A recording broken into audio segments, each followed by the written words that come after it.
दोस्तों, जैसा कि हम सभी जानते हैं कि हमारे हिंदू धर्म में कालखंड यानी समय को 4 भागों में बांटा गया है, जिन्हें सतयुग, त्रेता युग, द्वापर युग और कलयुग के नाम से जाना जाता है। हम सभी जानते हैं कि जब एक युग समाप्त होता है तब नए युग की शुरुआत होती है। जब धरती पर विनाश और लोभ बढ़ जाता है तब स्वयं भगवान श्री हरि आकर उन सभी पापियों का नाश करके एक नए युग की शुरुआत करते हैं। लेकिन दोस्तों, क्या कभी आपने सोचा है कि इन चारों युगों की शुरुआत कैसे और कब हुई थी? अगर नहीं तो आइए जानते हैं।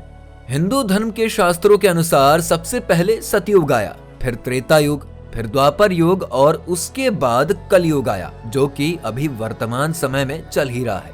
सतयुग की अगर हम बात करें तो आप सभी को बता दें कि इस युग का कुल समय 4800 दिव्य वर्ष था, यानी कि 17,28,000 मानव वर्ष मानी जाती है। इस युग में पाप जैसा कोई शब्द ही नहीं था, यानी उस समय पाप 0% होते थे और पुण्य थे 100%। ऐसे में कई लोगों के मन में ये सवाल पैदा होता है कि जब सतयुग में कोई पाप ही नहीं था तो भगवान विष्णु ने अपने अलग अलग अवतारों का जन्म क्यों लिया? दरअसल जब परमपिता ब्रह्मा जी इस सृष्टि की रचना कर रहे थे, उस समय मनुष्य, देवी देवताओं, पशु पक्षी के साथ साथ राक्षसों की भी उत्पत्ति करी थी, ताकि सृष्टि का संतुलन बना रहे। इसी संतुलन को बनाए रखने के लिए सतयुग में भगवान विष्णु ने शंखासुर, हिरण्याक्ष दैत्य, हिरण्यकश्यपु तब वध करने के लिए अलग अलग अवतारों का जन्म लिया था। इस युग में सत्य के चारों स्तंभ थे। जब सतयुग की आयु पूर्ण हुई तब आया त्रेता युग। अब चलिए इस युग के बारे में जानते हैं। जब सतयुग समाप्त हुआ और त्रेता युग का आरंभ हुआ तो इस युग में धर्म की मात्रा 75% और पाप की मात्रा 25% होती थी, जो कि काल चक्र के अनुसार धर्म का 4 में से 1 स्तंभ नष्ट हो जाता है इस युग में।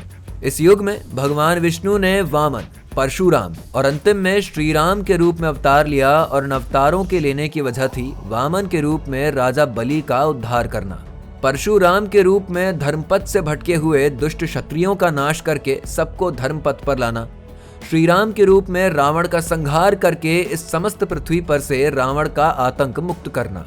आपको बता दें कि इस युग में मनुष्य की आयु 10,000 वर्ष रह गई थी और मनुष्यों की लंबाई घटकर 21 फीट तक रह गई थी, क्योंकि इस युग से पाप की मात्रा बढ़ने लगी थी।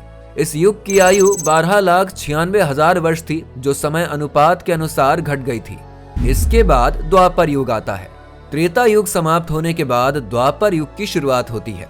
द्वापर युग को सनातन धर्म का तीसरा युग माना जाता है। दोस्तों, इस युग का तीर्थ स्थल कुरुक्षेत्र है।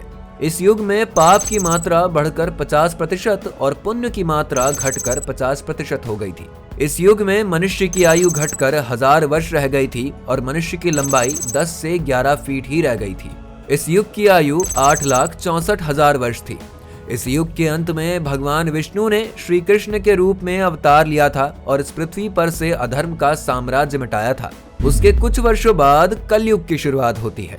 द्वापर युग के समाप्त होने के बाद अर्जुन का पोता राजा परीक्षित के शासन काल में कलयुग की शुरुआत होती है। कलयुग सनातन धर्म का चौथा और अंतिम युग कहा गया है। कलयुग को मानव जाति के लिए सबसे श्रापित युग भी कहा जाता है। इस युग में पाप की मात्रा 75% और पुण्य की मात्रा 25% ही रह जाएगी। इस युग में धर्म के 4 स्तंभों में से 3 स्तंभ खत्म हो जाएंगे और धर्म का सिर्फ एक भाग ही रह जाएगा।